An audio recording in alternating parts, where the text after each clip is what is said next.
కాదు, మేము తిరుపతికి వెళ్ళాలి. మేము అది ఉందిగా కమిట్మెంట్ మాకు. మనోజ్ గారు సార్ అన్న గుడ్ టు సీ యూ అండి. 9 సంవత్సరాలు అన్న, థ్యాంక్స్. సేమ్ ఇయర్ అన్న, గుడ్ టు సీ యూ.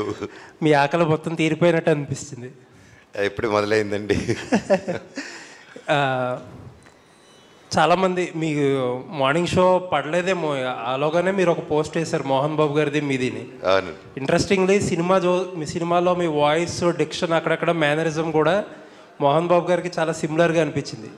ఏంటది ఇన్బిల్ట్ వచ్చిందా, లేకపోతే ఏదన్నా కావాలని ట్రై చేశారా, లేకపోతే ఏదైనా రిక్వైర్మెంటా? డిఎన్ఏ అండి, ఆయన దగ్గర నుంచి నాకు వచ్చిన ఆస్తి. సరే, ఇప్పుడు ఆస్తి టాపిక్ వచ్చింది కాబట్టి ఒక హార్డ్ డిస్క్ ఒకటి మిస్ అయ్యింది, మీ దగ్గర ఉందని అంటున్నారు. మీకు ఇచ్చాను, ఎక్కడుంది? కదలప్ప, మీరే కదా నా రోజు తీసుకున్నారు. అంటే మనం వచ్చింది సినిమా టాపిక్ కాబట్టి I want to stay in that topic అండి.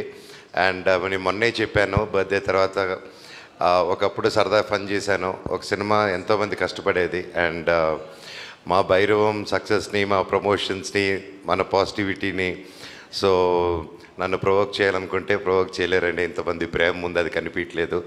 So I don't want answer that, and I still wish the best for Kannappa. And ఆ సినిమా గొప్ప విజయం అవ్వాలని మనస్ఫూర్తిగా దేవుడిని కోరుకుంటున్నాను. Thank you.